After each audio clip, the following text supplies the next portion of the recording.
اچھا وہ بھی میں کاشف ایکسپلین کر دوں بیکاز یہ موقع ہے. جنوری کی 10 تاریخ کو اسمبلی توڑی گئی تھی.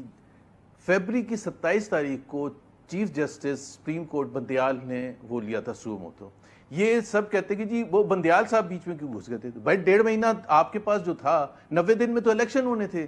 بال کبھی گورنر کبھی الیکشن کمیشن، کبھی گورنر کبھی الیکشن کمیشن کہ جی فیصلہ کون کرے گا. گورنر صاحب کہہ رہے ہیں میں نے تو توڑی نہیں تھی اس لیے میں نے نہیں فیصلہ کرنا. الیکشن کمیشن اپنا ریزن دے رہا ہے. باٹم لائن یہ تھی کہ الیکشن نہیں کروانے تھے. اس کی ایک سمپل سی وجہ تھی جو اندر میٹنگ میں بھی بات ہوئی کہ اگر ہم نے الیکشن کرا دیا تو عمران خان جیت جائے گا اور کھیل ہی ختم ہو جائے گا سارا.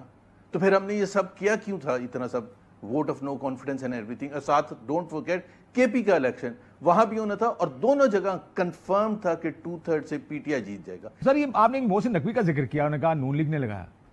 یہ نون لیگ نے کب لگایا محسن نقوی؟ نہیں، نون لیگ کی حکومت تھی. نون لیگ نام تو اوپر سے آئے تھے نا. اب اندر کیا نہیں اوپر سے تو وہ آج بھی کابینہ میں 90% اوپر سے ہی آ کے لگتے ہیں. میں یہ نہیں کہہ رہا. وہ آج بھی جو انٹیریئر منسٹر ہیں وہ چاہے رانا ثناء اللہ ہوں یا کوئی اور ہو، انہوں نے سب نے کھلم کھلا کہا ہے کہ وہ کیسے لگے ہیں. سو وہ تو بلکہ رانا ثناء اللہ کے بقول کے وہ تو انہوں نے ایکسیپٹ کر لیا انٹیریئر منسٹری. وہ شکر ہے وزیر اعظم نہیں بننا چاہتے تھے. انہوں نے کہا شکر ہے وزیر اعظم نہیں بننا ورنہ وزیر اعظم بن جاتے وہ.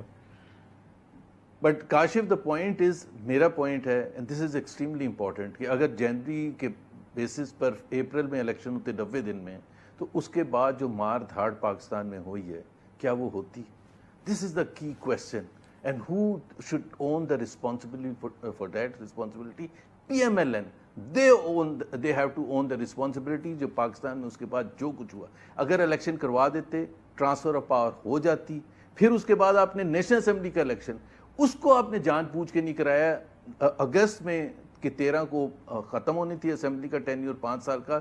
آپ نے بالکل against the spirit of the constitution 2 دن پہلے توڑ دی کہ تاکہ 3 مہینے آپ کو مل جائیں. پھر دوسرا آپ نے جو کھلواڑ کیا وہ مئی کے فرسٹ ویک میں سینسس ہو گئے تھے. سی سی آئی نے اس کو اپروو کرنا ہوتا ہے تاکہ ہلکا بندیاں کر سکے election commission. They set on it deliberately till the first week of August 2023 اور پھر سی سی آئی کی میٹنگ بلا کے اس کو اپروو کر دیا. اور الیکشن کمیشن آبویسلی ریئیکٹڈ کہ جی اب تو ہمیں ہلکا بندیاں کرانی ہوں گی. یعنی کہ فیسیلیٹیٹ کرنا تھا کہ جب تک نواز شریف آ جائیں وہ قدم جما لیں گے، کیمپین کر لیں گے. تو کب الیکشن ہمیں ضرورت ہے؟ فیبری میں ضرورت ہے، اس سے پہلے نہیں ہونا چاہیے. ابھی آپ آئین کو اس طرح سے استعمال کر رہے ہیں. اچھا پھر آپ کی 16 مہینے کی جو پرفارمنس تھی وہ پاکستان کی تاریخ کی ورسٹ ترین پرفارمنس تھی. چاہے وہ انفلیشن کے حوالے سے ہو، چاہے وہ انویسٹمنٹ کے حوالے سے ہو، چاہے وہ بے روزگاری کے حوالے سے، human rights, political rights, constitutional rights. میں آ رہا تھا ہیومن رائٹس پر.